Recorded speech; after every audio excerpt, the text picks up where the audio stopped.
discuss the events of the Charlotte Roval and cutoff elimination that we just had of the second round and the guys that made it into the round of 8. With me, as always, are my good friend and colleague, Ryan of RJM Analytics, our co-host and head statistician, and our third member, Adam, who is also very knowledgeable in the field of analytics and statistics. And as far as yesterday goes, there's no other real way to put it. That was not a very good event that we had yesterday. There was very little entertainment value to be had up until the end, and then the finish, to put it bluntly, was pretty insulting on a number of different levels. But, after 4 years of having nothing less than great races at the Charlotte Roval, it was bound to happen. Going to have some ones that aren't so great in there, and so I guess you can't get too upset about it. But for as good as this season has been on the ovals with this new car, it was unfortunately a rather fitting conclusion to what's been a pretty dreadful season on the road courses. The 6 races that we had, only really good one was Coda, and the rest were average at best. Just this car didn't seem to suit the road courses very well. We might get into that later, sort of the reasons why and like how it happened, but it just didn't seem to be the best fit, and yesterday was kind of just a microcosm of it all. Like I said, most of the event was boring, but then unlike the previous events, we had a pretty, shit showy end to it. Which apparently means that the Roval is suddenly a bad track now in the eyes of certain people. One of them who's a very influential reporter whose Twitter avatar is a blue cap, which is kind of fitting because everything he says, cap on that. Yeah, I was on that note. Yeah, well, yeah. I mean that stuff's ridiculous, obviously, because I as bad as yesterday was, we did have 4 great ones before that, and now I wasn't around, during the good era of Charlotte racing, especially the fall event. There were a lot of really good ones in the late 90s and early 2000s.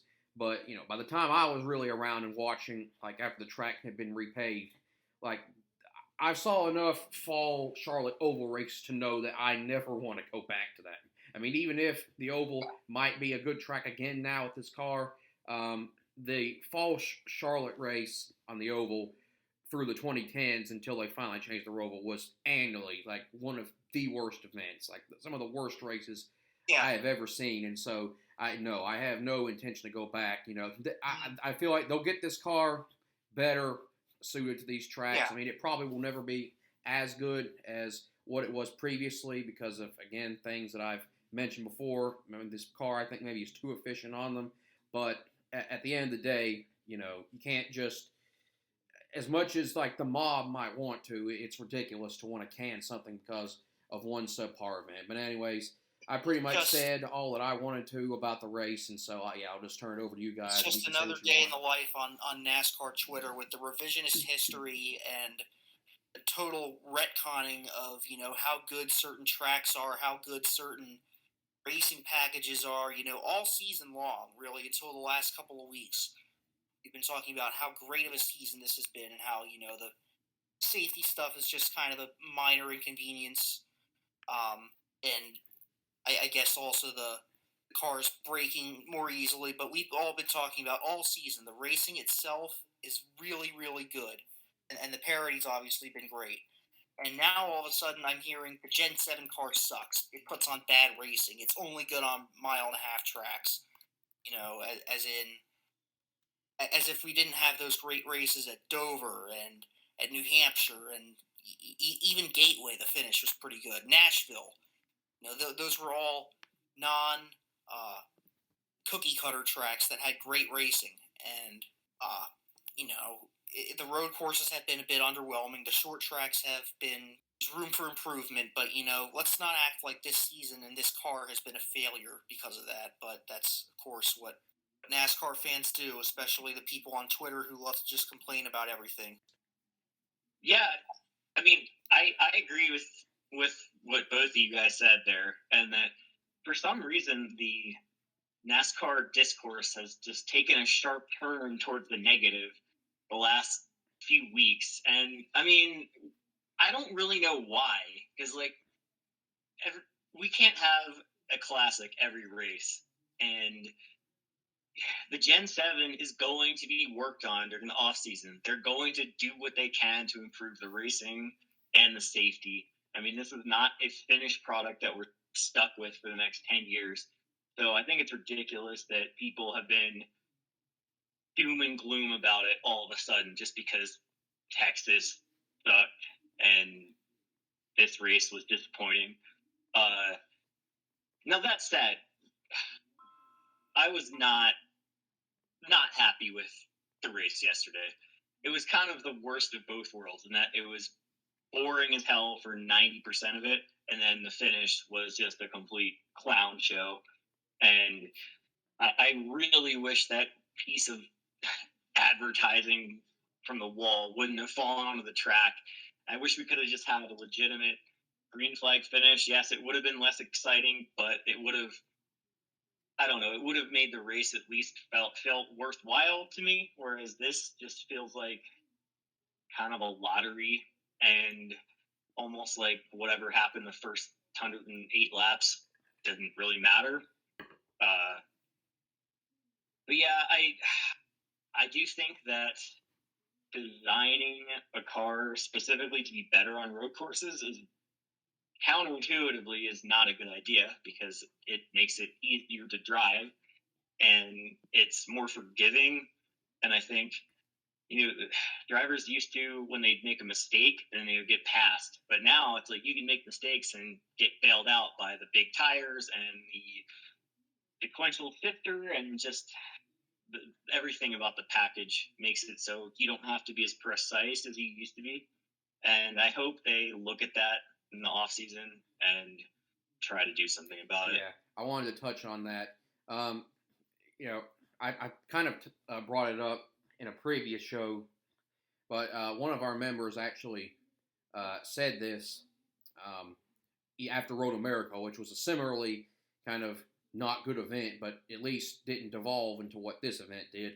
But he was kind of talking about how the racing on the road courses previously with the older cars worked because it was kind of a square peg in a round hole kind of thing where the cars were very difficult to maneuver and they were heavy and not really suited to these tracks, and they were sort of pigs, frankly, and that created a unique challenge in getting around them. It took a special kind of skill that only certain guys could really master, and that created more action because you had more mistakes, which allowed for overtaking, and it allowed for for more separation between the field, which on road courses, on ovals that's not necessarily a good thing, but on road courses it is, just by the nature of it.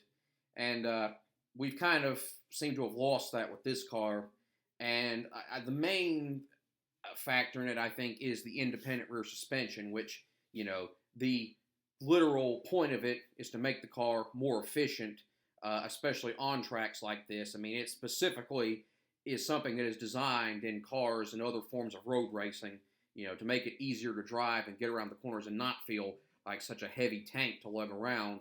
And so that, makes the car a lot more forgiving and easy. And then, as you said, the sequential shifter, which, you're the one person here that has experience with manual cars, and that you've used both kind of shifters, the old H pattern and the new sequential, and you can testify just how much easier the sequential shifter is, where you don't even have to do a throttle blip, which they haven't used the clutch on these cars to shift for years anyways, but you still had to kind of do a throttle blip, but you don't even have to do that anymore. There's no loss of drive when you shift gears. It's just a simple back and forth thing, and so that makes it a lot easier. And then I didn't even think about when she brought up the bigger tires and the bigger wheels, which have more grip as well. And so it makes it that much more forgiving.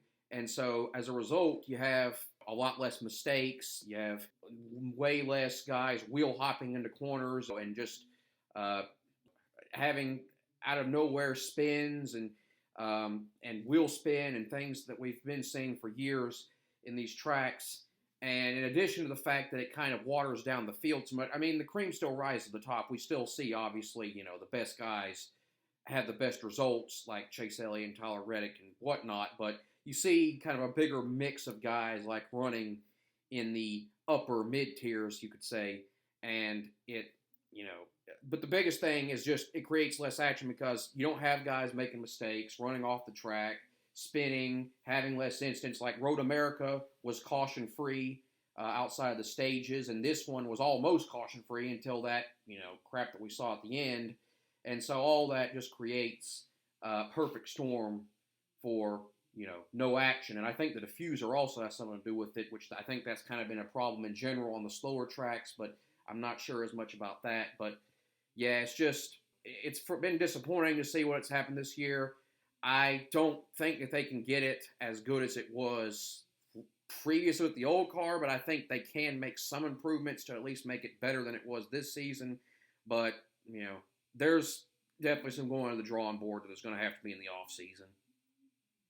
Yeah, I'm not like any sort of engineer or mechanic or anything. I don't know how we can fix the car to make it drive better on the tracks it hasn't driven very well on, but all I can say is, to think that NASCAR isn't actively trying to find solutions for this is just moronic, and to think that this is the way it's going to stay for the next however long we have this car, and to already be proclaiming it a failure. This has been really kind of I mean, I obviously will say that it was kind of not prepared very well, and there's obviously still some things that they need, some kinks they need to work out with it. But, let's not act like this is what we're stuck with for the next however long. That's all I'm really saying. And overall, again, this has been one of my favorite years in NASCAR. I guess as far as the race itself, since I didn't really touch on that much, and especially the finish, surprisingly, I wasn't really that upset with it. It kind of annoyed me a little bit that Christopher Bell, who I've said in the past has had most overrated season this year of any of the contenders, did kind of was a little bit frustrating that he was able to win on strategy, and then because everybody up front wrecked each other. But definitely say it was much more preferable than having Harvick win at the track where he made a complete idiot out of himself last year. And after all this stuff recently, I mean, it would have been. I'll just cut in quickly and say it would have been so insufferable for him to have won after all this stuff recently, and especially after he got that penalty. I mean, you just know what he would have had to say if he had won after that penalty they just got. So yeah, that's. It was a pretty crappy event for me personally, for all my guys, which I'll get into later. But that was the one saving grace. I'm so thankful that he didn't win. I guess I'll get into that part now. Then, as far as Chase Briscoe advancing, I mean, yeah, it's pretty stupid that a guy who's been probably a 16th place driver this year is going to be in the round of 8. But I mean, he has really no shot at through this round here with Stuart Haas has not been fast on intermediates, and I don't think he's going to run well at Vegas or Homestead. So I guess the irony, though, is pretty funny that just the whole parallels of he basically got in over Larson because of the win that he cost Larson in the Coke 600, and was in this round to begin with because Tyler Reddick had 5 fewer points than he would have had Bristol when Briscoe spun him out of the win. And so the fact that the cutoff races came back to those exact same tracks, that's pretty wild. That being said, though, I can't exactly say I'm shedding too many tears for Kyle Larson. He's had probably about a 5th place season, deserves to be there.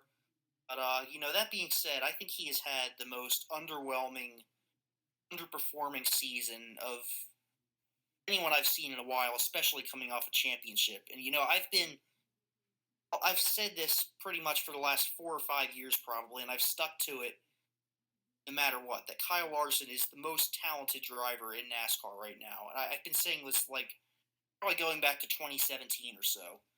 He had his first real big breakout, and to me, there's very few things in sports that are more satisfying than you have a guy, maybe a young guy who you're kind of pegging as this otherworldly, generational talent level driver, and then seeing it all come to fruition, seeing, whatever kind of holding them back, in his case, Ganassi's equipment was not that good. He gets to Hendrick, and he just absolutely dominates last year, just absolute indication of everything I'd been saying about him previously, and unfortunately, it had to come at the expense of my driver, and maybe kind of root against him a lot last year because of that, uh, and also because people were kind of starting to take it too far. Like Larson is so much better than Chase Elliott is because of how much he beat him as a teammate last year, and Chase coming into this year had a lot to prove. He had kind of a disappointing season in 2021, coming off a championship. He kind of got dunked on all year by a guy on his own team who kind of took that whole alpha spot and that whole best driver of the generation thing away from him. And look at what's happened this year, though. It's been a complete reversal. Chase is the guy that's had everything to prove, and he has been hands down the best driver all season this year. Larson, on the other hand, all season long, we've just been waiting and waiting and waiting for Larson from last year to show up, and he has not shown up. He has been basically back to what he was at Ganassi. He's been making mistakes, unforced mistakes, putting himself in the wall late in races like he did at Kansas when he was battling for the win. Whatever the hell happened at the Indy road course when he had that crash. And then yesterday, totally unforced error. He just ran over the curbs. Wasn't even running well before that.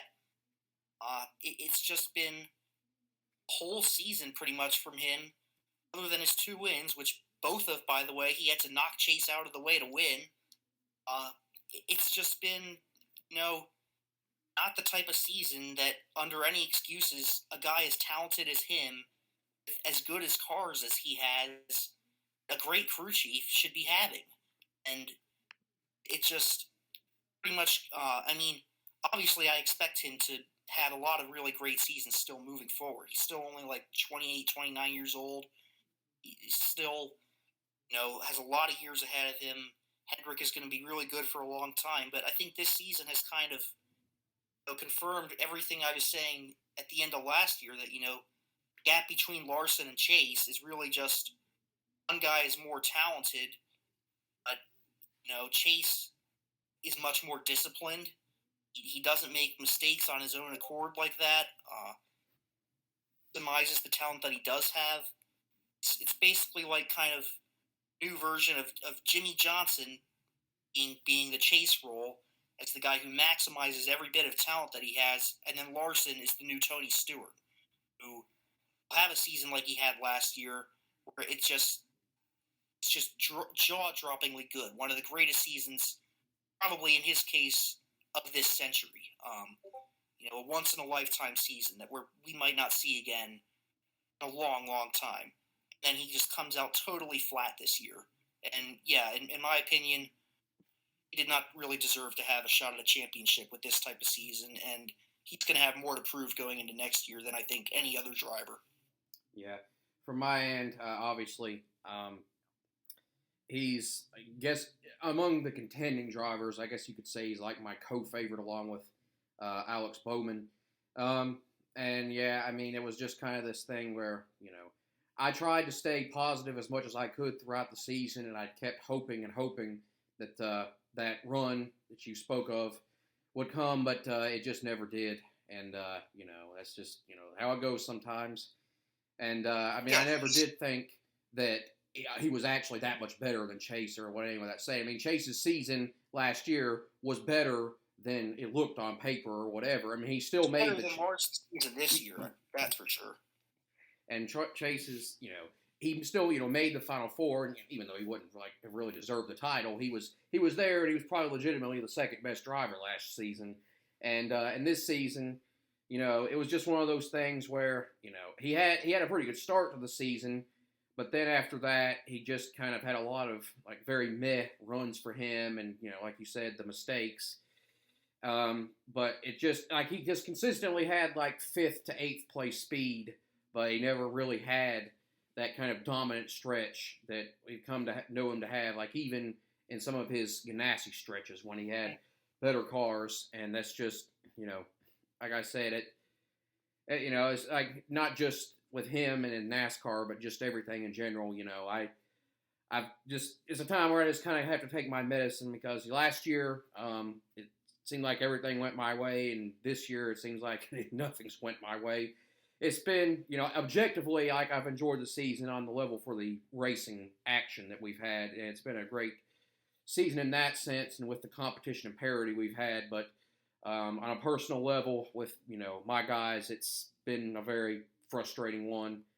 And and as far as Larson goes, I mean, it's correct that right that he doesn't really, he didn't really deserve to win the championship or really deserve to have a shot, but it's still frustrating that he didn't like make the last eight, because that's something that even though I know he didn't deserve it, I was kind of holding on to as kind of my last real bullet or hope for the season. But again, you have to take the bad with the good. A lot of things went my way last year, and things are the other way this year, and you just have to take it as it goes. I agree with like most of the observations that you made there. I hope that he bounces back and has a great season next year. I think this year partly was a case of just like this car, out of the box, just didn't suit him as well, and it suited chasing some other guys better. And maybe it'll be different next season, but again, we'll just have to wait and see on that. But I did appreciate the fact that he did like take total ownership of everything that's happened, and and the way that he has kind of failed the team and himself in a lot of these other ways. I really liked his interview yesterday. It just kind of confirmed that he's one of the most humble champions that we've ever had in racing, and I really appreciate that quality. Just made me like him even more. And again, there's still this season left where he can maybe kind of show that he's still a force to be reckoned with. He's got some good tracks coming up, but it's just it's the way it is, and I don't really know what else to say. I mean, don't get me wrong. I absolutely, I hope that he and Chase can be, the next Johnson Gordon. Or I mean, I know you used Tony Stewart earlier, just in terms of his driving style and his motivation, but in terms of two guys as teammates who can both be at their top of the game for the at the same time for a long time. I really hope that's what this becomes, and that they both win multiple championships, and really go down as just this total dynamic duo who. It could be a really historic rivalry like that. I mean, not like in a bad type of way, but in a type of way that would be really good for the sport. But that also requires both of them to really have their heads in the game, and Larson has not had his head in the game this season. So, yeah, that's pretty much all that there needs to be said on that. Well, my thoughts about the playoff cutoff is that really Chase Elliott is the only driver that deserves to win a championship this year, and arguably Ross Chastain and Ryan Blaney are the only two other drivers who even deserve to make it to Phoenix. So I'm kind of indifferent on who the fourth driver is who makes it to Phoenix, although I really don't want it to be Chase Briscoe. But any of the other guys in the round of 8, I think Logano, the numbered year. Byron, what? The numbered year for Logano. Well, yeah. But I mean, Logano, Byron, Hamlin, they're all about the same to me this year. Bell, really, I mean, Larson would be in that category had he made it. I think there's, even Kyle Busch before his recent downturn. There's probably 6 or 7 drivers in that third tier that could be kind of the extra in the final 4. So as long as it's not Briscoe, I'm fine with any of the other guys making it. As far as Larson goes, like, this has probably been one of the weakest title defenses in a long time. I mean, probably since Brad in 2013, unless I'm forgetting someone. But or maybe Tony Stewart in 2012 was pretty weak too. But I have to think that he had maximum motivation in 2021 because his career was, basically on life support, and he had to perform to prove that he belonged again in the Cup Series. And now that he did prove himself, and now that he's got, essentially, he's there for as long as he wants to be. I mean, it's just human nature that you're going to lose some of that edge. You're gonna lose some of that fire, and I think we've seen that this year. In addition to the car probably not suiting him, so yeah, and I think him and Chase are basically equal, different. I mean, I think Larson has more raw talent, whereas Chase has more racing IQ. So they end up being about even, but just in different ways. But yeah, I hope the next, with everything that's happened this year, with all the craziness and parity, especially in the playoffs, I'm honestly hoping the next 3 races are just straightforward, with a lot of green flag racing and just clean, straightforward finishes. I don't want to see any nonsense. I don't want to see green, white, checker craziness or any crash fest. I just want to see straight up racing, and which I think we'll get. I think Vegas and Homestead are going to be awesome with this car, and I think Martinsville will be better since they did some work on it, and it won't be 40 degrees there again. So yeah, I mean, I think I'm ready to get going. I'm definitely really looking forward to Homestead. I mean, that track just puts on great racing no matter what type of car is on it, so that should be probably one of the races of the season. And Vegas was good in the spring, so in fact, if I remember correctly, that was one of the more clean races that we had, one of the more natural finishing orders. Bowman did stay out that last caution win, but it still wasn't like we weren't having the whole field turn upside down at the end. So yeah, really, all I can hope for the next couple weeks is we don't see a bunch of tire problems and engine problems and whatever else. Yeah, as far as who deserves to make the championship 4, I mean, I think actually the top 4 in ETDR are all still in the game. That's Chase, Blaney, Logano, and Chastain. Those would not be my personal top 4 drivers of the season. I would have Tyler Reddick in there probably over Logano. And maybe even, honestly, I think there's a case for Reddick being behind only Chase Elliott this year. It's just very close. Obviously, Briscoe, really don't want him to advance. Hamlin, personal bias. The sooner he's out, the better. And Bell as well. So I guess what I'm hoping for is Byron being the 4th guy in addition to Chase and Blaney and Ross. But probably Logano would be the one who would deserve it more. And Logano's been kind of my title sleeper pick all along. It just seems like one of those quiet consistency seasons. A lot like he had in 2018, except that this time there's not 3-4 guys who are dominating as much as the big 3, and then Larson really overachieving those crapbox Ganassi cars were in 2018. So, whatever happens, I guess. What was I going to say, though? There was something about, it'll come back to me. Oh, right, wait a minute. It was about Blaney. I think Chase can't win this championship. I think the most fitting end to this season, which would just, I'd be okay with it because he's had a really good season, be Blaney winning the championship with 0 wins.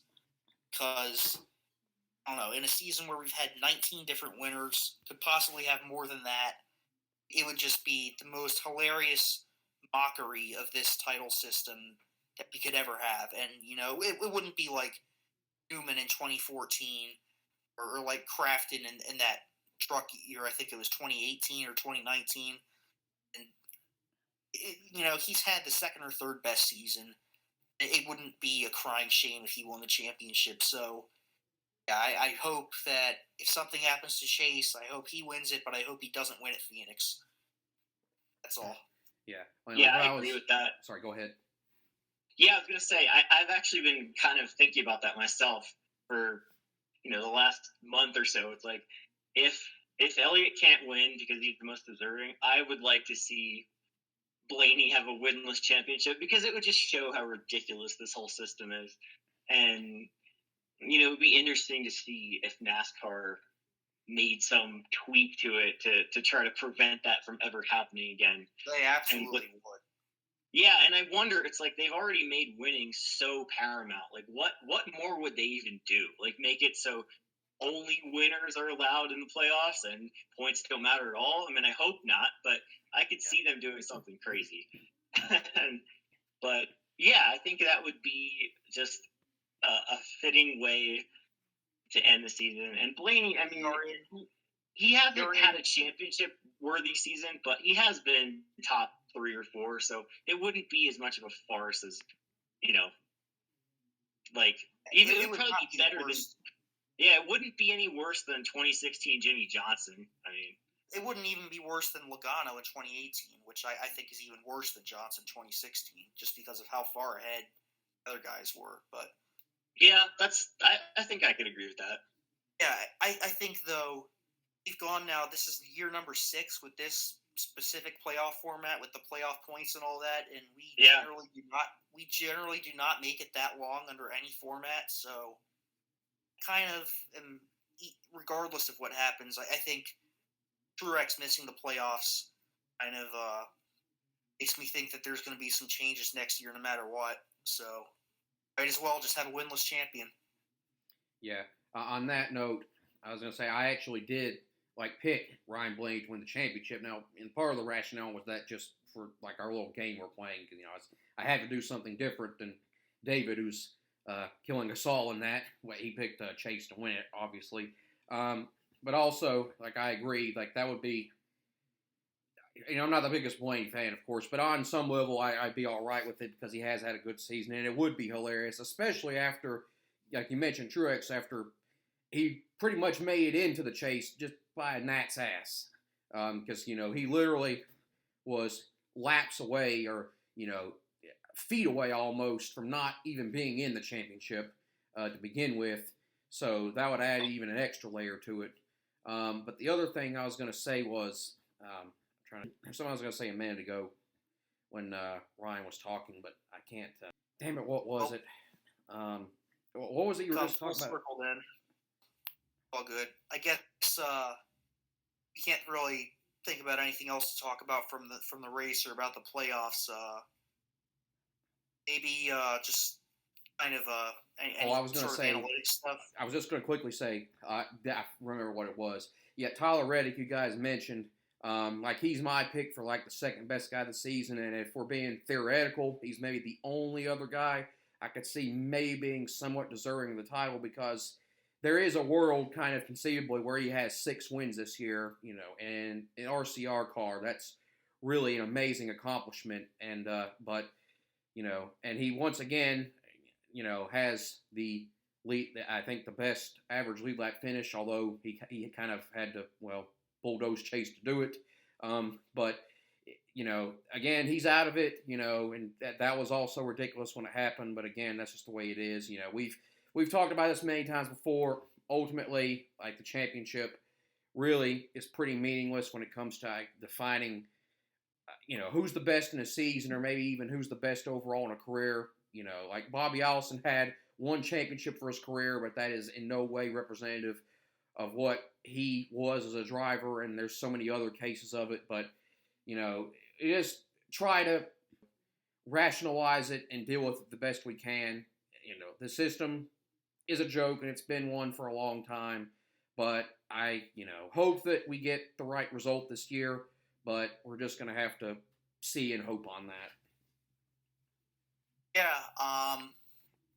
Obviously, Reddick, I think, is really a case of the fact that RCR has been very unreliable. I don't even know how fast they are because Austin Dillon, for all the shit he gets, is not as bad as he has looked this season. Looked a lot better the last 2 seasons. There's nothing else to say other than Reddick is kind of like the new Larson in that he's going to explode when he gets the opportunity with 23-11 probably. And I guess probably should go into some of the analytics stuff. I've actually been I've been kind of keeping this quiet, but because I've been making so many changes to it that I don't want to. I mean, I flip flop back and forth on a lot of this stuff, but I've been making some changes to both ETDR and ATDR, and been coming up with a kind of medium between them that will kind of be the new, basically what ETDR has always been in terms of kind of this ultimate defining sort of metric, which it'll just be called TDR, just True Driver Rating. It will be exactly halfway between them. So I've been for the results for this year and the big scoreboard with everything. I've been continuing to use the old format on it, but I've been going back and correcting older seasons as I speak, kind of correcting them to update the new stuff that I've been doing, and that's kind of why on the RJM Analytics Twitter account, I generally would like once a month or so complete an older season and then update it on the blog. That's kind of why I haven't done that in a while. In the off season, I'm planning on having all this done and ready for when 2023 starts. So yeah, I guess just had to kind of throw that in there so that nobody wonders why I haven't updated any of the older seasons in a long time, or any of the season rundown blogs. Well, while we're statistics, I just wanted to note that in the Tyler Reddick discussion, he has climbed up to second in the series in average percent led. Chase Elliott's at 11.1%, and Reddick is second with 7.9%, and Ross is the only one else above 7%. So and that's that's in an RCR car that he's arguably the second the second most dominant driver this year in a car for a team that has historically struggled mightily with ever being dominant. So I think when he ends up at Toyota, whether it's next year or the year after, I think he is going to dominate a lot of races. And also, just in terms of parity, Chase is the only driver above 10% average percent led this year, and that's very rare. Usually there's multiple drivers above 10%, and usually there's at least one driver at 15% or higher. So that speaks to the parity we've had. And in fact, there are 23 drivers who are above 1% average lead, which doesn't sound like much, but that's in a 500 lap race, that's 5 laps. To think about that every race, it's like that's something. But yeah, it's really, really cool to see how even the lap leading has been this year. Absolutely. We still don't have a single driver. Okay, Chase just did yesterday, just crossed 800 laps led, but pretty much unless he or Byron dominates Martinsville, it's going to be very hard to have anyone get over 1,000 for this year. We've talked about before that hasn't been done in 20 years. Yeah, for my weighted percentage led statistic, Chase is leading at 3.39 cumulative races led, I guess, although it's weighted towards leading later in the race, and also weighted towards taking the lead on track as opposed to in the pits. He's also the only driver with more than 3 XDW, 3.1. We have Chastain is second at 2.26. Yeah, I mean, enough can't be said about just how even things have been this year. How many? Oh, sorry. How many drivers are above 1 XDW for the season? Can you pull that up right now? 4, 5, 6, 7, 8, 9, 10, 11, 12. 12. Okay, yeah, that's a lot. I thought it would be more than that. Well, still. Yeah, and there's a number of others who are sort of close to it.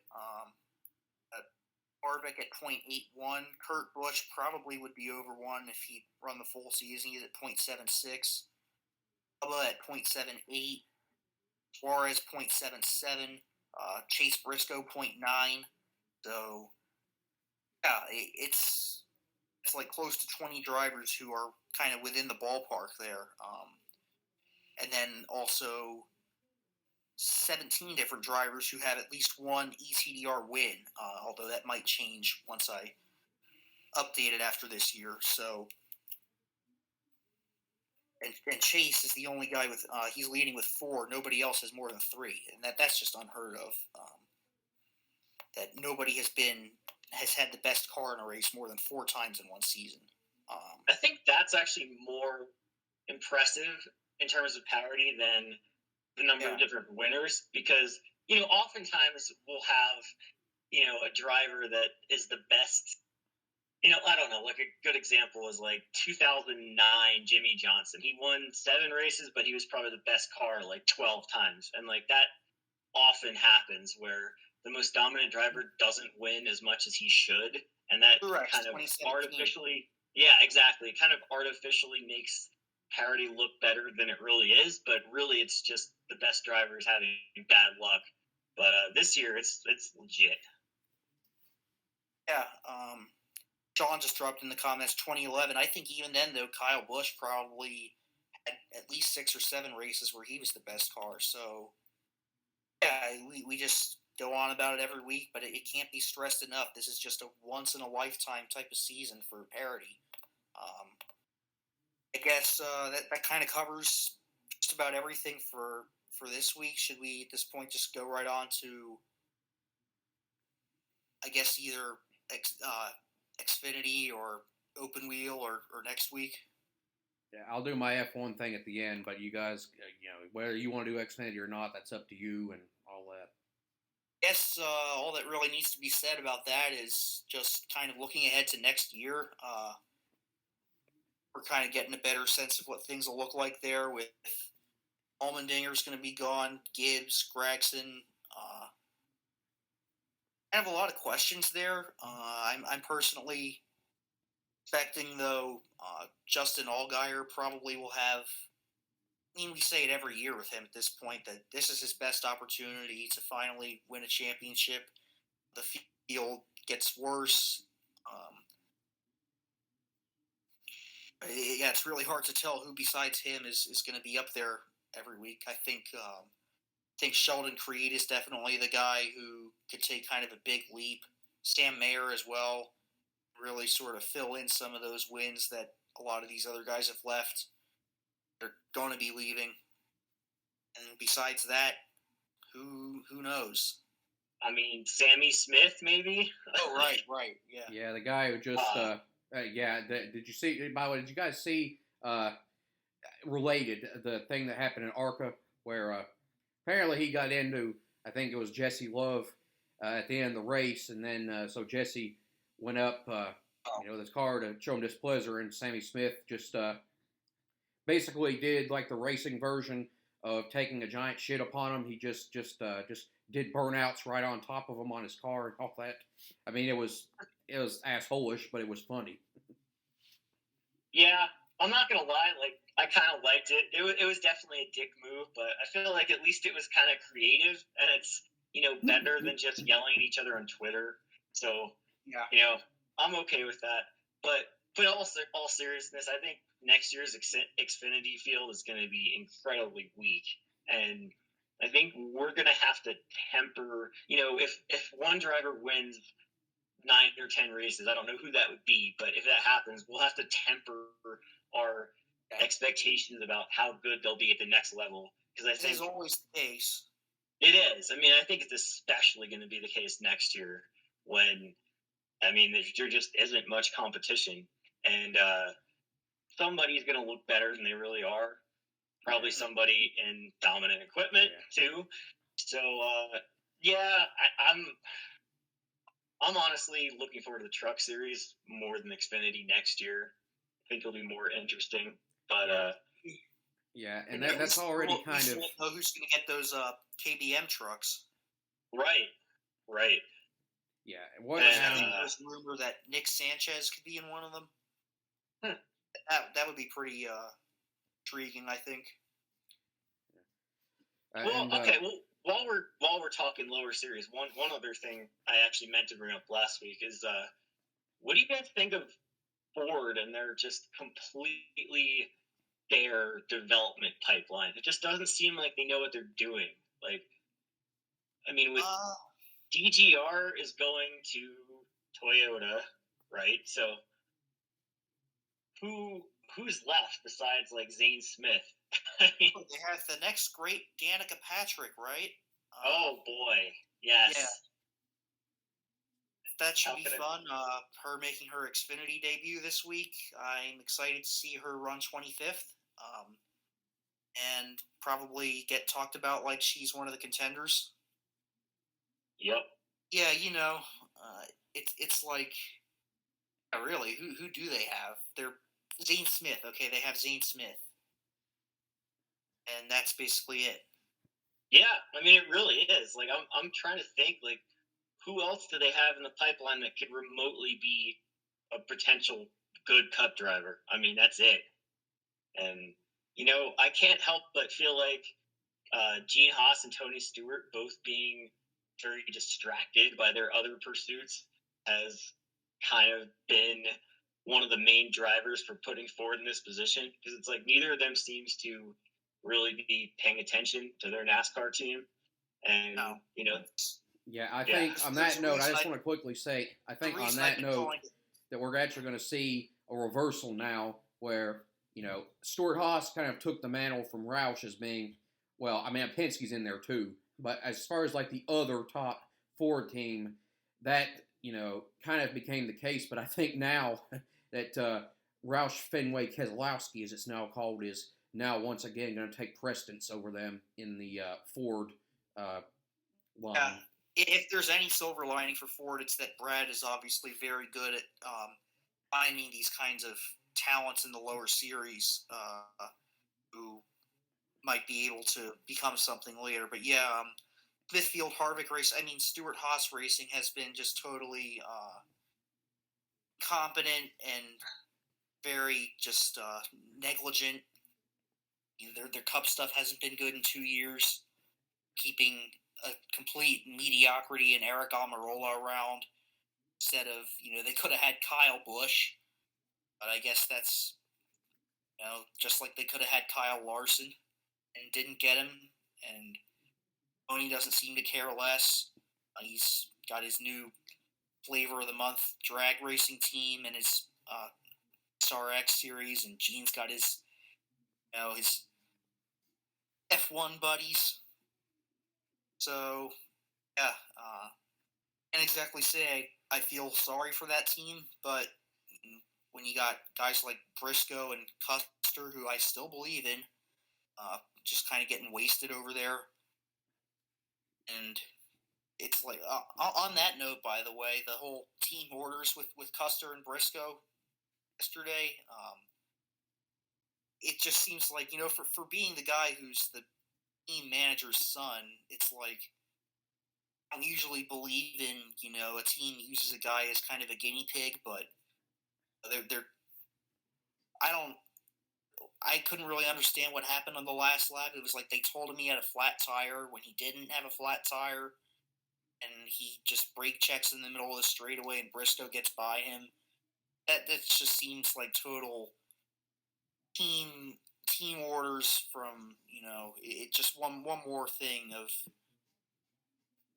him being the guy who's kind of forced to play backup role over there, and it's just whatever at this point.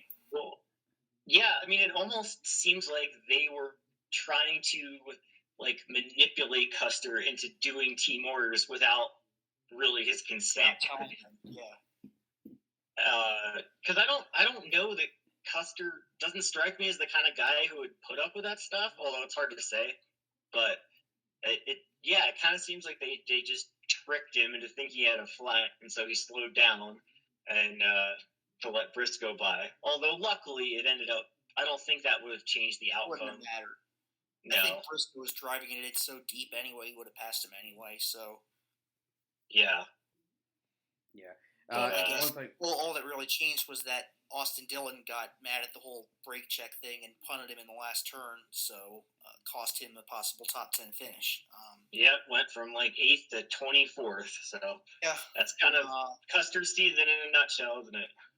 His metrics have been looking better though. On the OnePlus side, he's actually up into the 70s now in ETDR. He's been averaging nearly 100 for like the last 10 or so races ever since the Indy Roval. He's averaging just under 100, so hopefully just can build off of that momentum for next year and finally shut some people up. But I just think that whole team is kind of a shit show right now, and it starts at the top. Yeah. In fact, I wouldn't be surprised if at some point in the next few years, if Stewart-Haas doesn't downsize to 2 or 3 cars, and then the extra Ford cars end up going to RFK instead, because it seems like RFK is much more dedicated to Cup and NASCAR in general now. And I even as much as I don't like Brad as a driver, I do like him as an owner, and I would feel much better about him running one of the primary 4 teams than I would Tony Stewart and Gene Haas. Yeah. And one thing that I want to say, should clarify for all the people listening, is none of us here, now there's I think maybe a couple of guys in the community that do, but for the most part, like us 3 here and most of the people in our little group couldn't care less about manufacturers or makes, like when it comes to like things like brand loyalty or anything like that. Like we couldn't care less about that, because for one thing, these cars, even today, with this supposed insistence on them like being more like the street cars looks wise, but still being much different than cars you see on the street, they're nothing like that at all. And then also, I'm just gonna probably gonna alienate some people in saying this, but Fords and Chevys are cheap built crap these days. Toyotas are way better. That doesn't mean that I care about Toyota more in NASCAR, because I said I don't care about any of that, and neither do these guys. But that's one thing, and nor do we really care about teams and what teams do well, like whether it's Stewart-Haas or Hendrick or whatever, except in maybe a couple cases. But we only care about them insofar as much as how they affect the drivers we like. Like, the manufacturers and the teams obviously have the say in who gets to race and who gets, a good ride or whatever. And so that when we say all this stuff about, Ford, Chevy, Toyota development teams and Stewart-Haas and whatever, that's really what we mean. Like, we couldn't really care whether these people sink or swim when it comes to that aspect of it, but it's the drivers that matter, and that's what we mean when we talk about that. Yes, very much so. In fact, I mean, I would go as far to say that if they just had one, spec manufacturer that was just like NASCAR branded car and got rid of Ford, Chevy, and Toyota, I wouldn't even care. Now, a lot of people would, but I wouldn't. And I think, yeah. I guess as far as next week goes, might as well just start getting into our picks. Since I guess that would be, I've probably said this 4 or 5 times this year, but now would be a great time. Wakey, Kyle Larson. You got nothing to race for. Just go out there and do what we all know you're capable of. And I guess been a couple instances this year where I've been talking trash about someone and then they win the next week. So I guess that wouldn't surprise me at all. So he's my pick. My pick, I think it's going to be another Toyota Fest at an intermediate. So I am sorry, Ryan. I'm going to go with Hamlin. I don't want him to win, but I think he's been really good on these tracks in the second half of the season, and I just think JGR is going to be very good, and any of the 4 drivers could honestly win. I think. Yeah, I'll plead the fifth. Yeah. I can't say whether I think he'll actually end up winning or not because he has a tendency to have bad things happen to him when he is fast. But obviously, somebody that has to be at the top of the list of contenders for Homestead is Tyler Reddick. I absolutely expect. We're not going to Homestead this week. Oh, well, there's your big gap for this week. For some reason, I kept thinking over and over and over that Homestead was this week and Vegas was next week. I thought so too. So they're both 1.5 mile tracks. It's easy to mix them up. Well, yeah, I just goof there. Hey, yeah, Reddick could still win at Vegas. I don't think that's great for Vegas either. Yeah, he could, but it was probably the best car at Texas or at Kansas before he had the issue there. So yeah, well, having made that course correction, I think that Reddick will be fast and be a contender, but I actually think this could be a week for Ross, but at the end of the day, I think I'm going to pick Chase to win this because he was pretty pissed after that race. Like, first he had it out, which, let's be honest, everyone was mad. The only people that were happy at the end of the race were Christopher Bell and Chase Briscoe for obvious reasons, but Chase was, I think, understandably more pissed than most because at first he had it out with the cameraman, and then in his interview, they asked him about the incident with Reddick, and he said, well, I'm sure it was my fault somehow. And then he said, enjoy the rest of your season with no passing and all that. So I think he's pretty pissed off, and he's going to have something to prove this week. So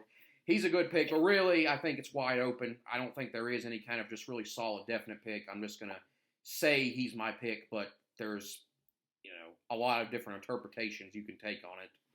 Yeah, that was not Chase's best moment, I guess, with the cameraman and everything, but they all have their moments, so whatever. Of course, people are overreacting to it and trying to make it into something more than it is, just because if Chase so much as breathes the wrong way, there's well, what if Kyle Busch did this?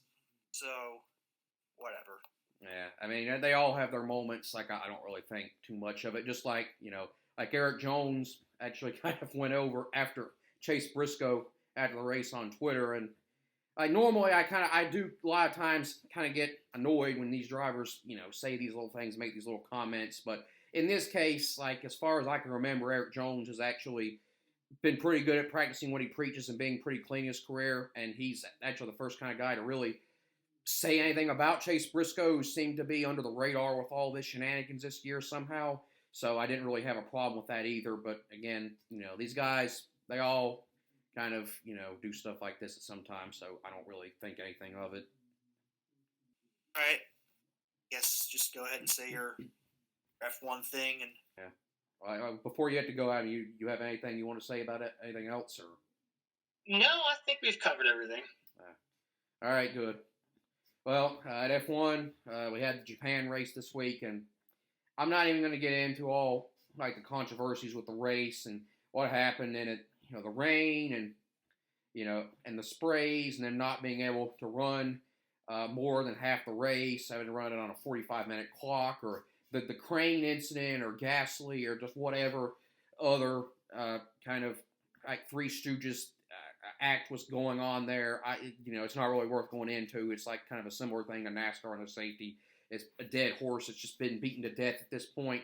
But as far as the race itself, it's kind of what you'd expect. There was some action, in the pack, but not a whole lot. With just everyone being overly cautious with the amount of moisture there was. These cars really displace, with how big they are, a lot of water, and it's very hard to see behind the car in front of you. And it's really not an ideal situation. You can barely even run full wet races anymore. But Max, I've been saying, and I stand by, that his season has been a little bit overrated this season. He hasn't been as dominant as he's looked. But that being said, he was every bit that dominant and more in this particular race. I mean, they ran the race, like I said, in a 45-minute clock, which was enough for them to run, I think it was 28 laps out of what was supposed to be 53.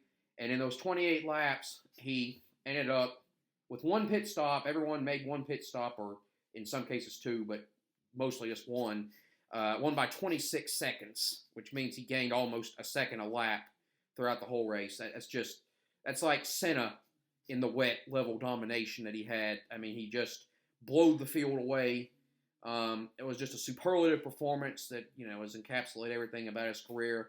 And then, of course, it was an unfortunate but at the same time hilarious moment when they announced that Charles Leclerc got a penalty for cutting the chicane in the last corner, which gave Sergio Perez the position for second, but more importantly, made it so that Max Verstappen actually clinched the championship at this point. They announced it in a way that inflicted the most possible embarrassment, humiliation on Charles Leclerc. I mean, I had to feel for him in that moment because that was, I can't imagine having to stand there and be, oh, you're penalized and hey, your rivalry next to he's the champion because of it. Like, that was unfortunate. And then, and it's kind of disappointing that it ended in such an anticlimactic way in that it didn't really get a proper celebration for Max and the team. But, the result was inevitable. Everyone knew it was coming anyway, so I guess it doesn't really matter. And after the fact, we've got a little controversy with Red Bull, and apparently there was a cost cap that was instituted, kind of like what NASCAR did before this year. That was instituted before 2021, where teams could only spend a certain amount on, research and development and the team and resources and whatnot in an effort to kind of make it better, and give the smaller teams a quote-unquote fairer chance, which it has done absolutely none of that. Like, between that and this new car, like, we've actually had less competition at the front than we had last year. Like, last year, I think it was 6 different drivers won last year, and now we've only had 4 among 2 teams win this year. That I knew it wouldn't really make any difference, especially a sport like F1, but it absolutely hasn't. But whatever the case, Red Bull was apparently one of 2 teams that broke the procedure and did what they call a minor overspend, which apparently they broke the cap by $1 to $2 million. And their excuse apparently is that the money was spent on like catering and like feeding the team members or whatever, which, it's kind of ridiculous and funny, but I can believe it as high on the hog as like a lot of these teams live. And naturally, there's been like all sorts of laughing and talk about how this vindicates Mercedes and Lewis Hamilton. The infraction apparently occurred last year, I should say. It was not for this year, it's for last year. Like, haven't said to what extent it was or when exactly the period was that happened, but it was during last season, and so everyone's calling to take the championship away from Max from last year, which has already been like a sore point, that has been just beaten to death ever since it happened at Abu Dhabi last year and whatever. And, at this point, I really don't even care. I don't even give a crap. Take the championship away, give it to Lewis, do what you want. I think the best course of action, if you want to, and Red Bull does deserve a punishment. I'm not going to say that they don't. The rules were there, and they broke them, and they deserve some kind of punishment, but it should be probably, just limit their budget some for next year and kind of cut back on what they can do. I can't really do anything, I think, about what's been already done in the past, even though people are going to call for it. But it doesn't change the fact that Max is the best. It did not make any difference performance-wise last year because Mercedes still had a faster car for the majority of the season. It didn't make a difference on the track. Max still dominated, led over twice the laps Lewis did, led more laps than the rest of the field combined. He won the championship, no matter what anybody says, fair and square. And in a season where this year was supposed to be more even with the car and everyone was supposed to have a fairer chance, quote-unquote, he's won 12 races out of 18 and just won, a 28-lap race, like I said, by 26 seconds. So it doesn't take away from his accomplishments and what he's done, but it is a bad look, and it just kind of shows this kind of more aristocratic attitude that there is in F1. I'm not at all surprised that they breached the rules. A lot has been said about Red Bull and their kind of culture of whatever, and a lot of it's true. But it's a messy situation, and it's a bad look for everyone involved. But at the end of the day, even though people are going to make a lot of it, it's really kind of just a whatever. But that's really all there is to say about it. Still got 4 more races this season. I expect it's probably just going to piss Max off even more, and he's going to go on an even bigger run down in the season, but who knows. But the championship was decided. Congrats to Max on 2 titles in a row in the season he's had. And I guess that does it. We talked about everything else, NASCAR-wise. That's pretty much all that's going on. So thank all you people for listening and for your support. I mentioned it on social media last week on both I think the video that we posted on YouTube last week and then on Twitter. We passed 1,000 views total for last week. Really appreciate the support and all of you listeners for allowing us to achieve that. Not everybody gets to do that. A lot of people never make it that far, and that's really a testament to you guys and the level of fans that we have here, the knowledge that they have, and just how passionate we are about the sport. Thank you a lot for it. The TRC podcast is Ryan, co-host, head statistician and analyst. Adam, the other kind of analyst and statistician. Me, Jake, the co-host and kind of emotional analyst and, whatever guy. This was episode number 18. Thank all of you for listening, and we'll see you next time.